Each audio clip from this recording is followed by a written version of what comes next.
Let's talk about Nikocado Avocado. We are obsessed with his content, despite the fact that he's at his heaviest, his most unhealthy, perhaps even his most grotesque.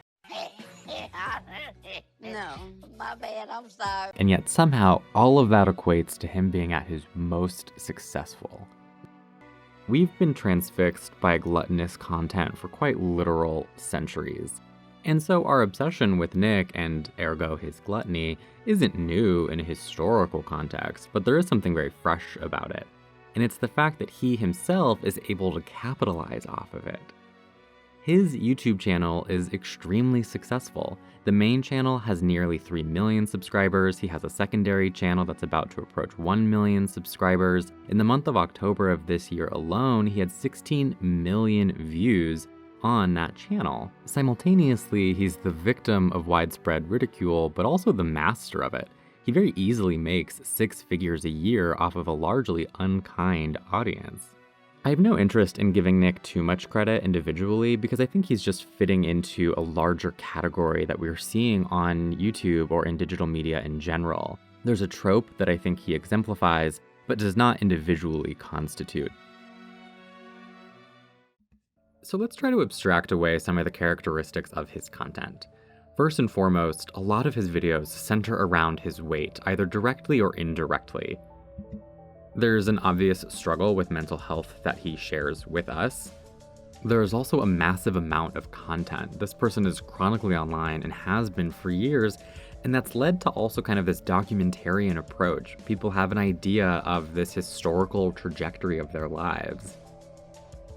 If we were to take all of these pieces and try to think about who else fits this bill, I think that there are some obvious candidates. People like Amberlynn Reid, Trish Paytas, outside of the YouTube platform, people like Chris Chan. All of these people evoke extremely negative reactions in their respective audience, but the central theme here is that they haven't or won't stop posting. It's this negative feedback loop that seems to be eating them alive, and we as an audience are insatiable for it.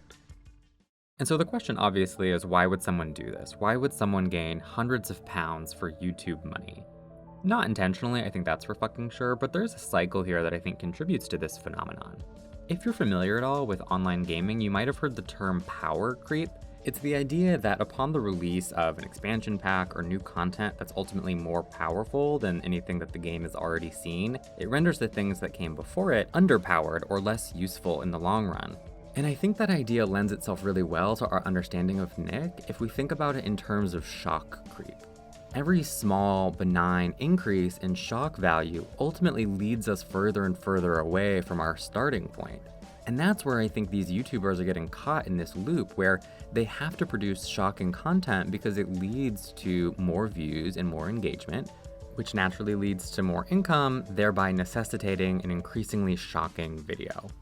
This concept certainly transcends genre too. If we look at someone like Mr. Beast, his content is very much composed of increasingly over-the-top, shocking videos. He recently recreated the set of Squid Game for over $1 million, which is like crazy. They're gonna cut your head off, Gorge. But the point stands. With Nick, there might be an element of wanting the attention, but he's ultimately powerless to remove himself from the cycle. Let's say one day he woke up and realized that these mukbangs weren't worth the money. What exactly would he do for income? Before YouTube, I think he was a violin player in the subway, which is admirable, but not profitable. And this sounds super fucked up, but how do you pivot career-wise when your only skill is eating for an audience? So I've talked a little bit about why creators get caught in this loop, but why do we as an audience watch them?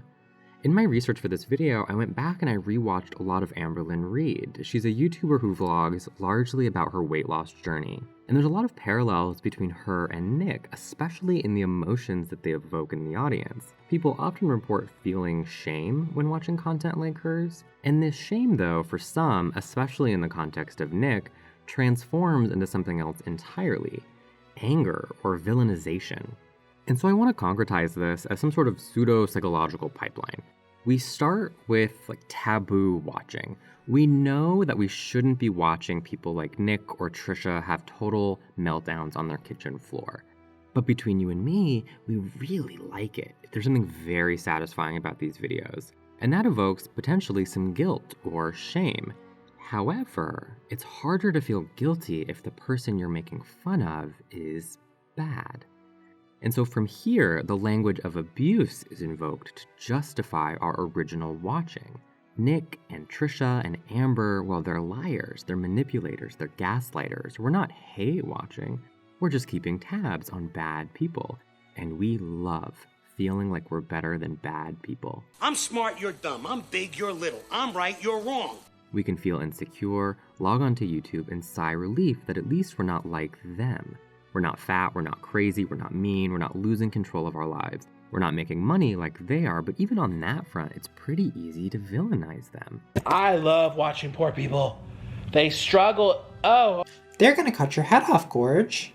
Let the record show, I don't actually like Nick. I think he's stupid, cruel, vapid, and attention-seeking in a sinful way. But I also don't think that the amount of vitriol he receives is proportional to his actual behavior.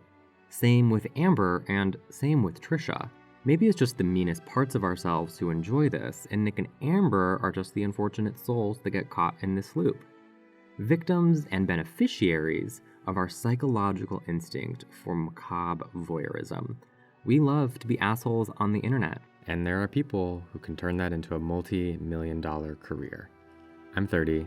Thanks for listening.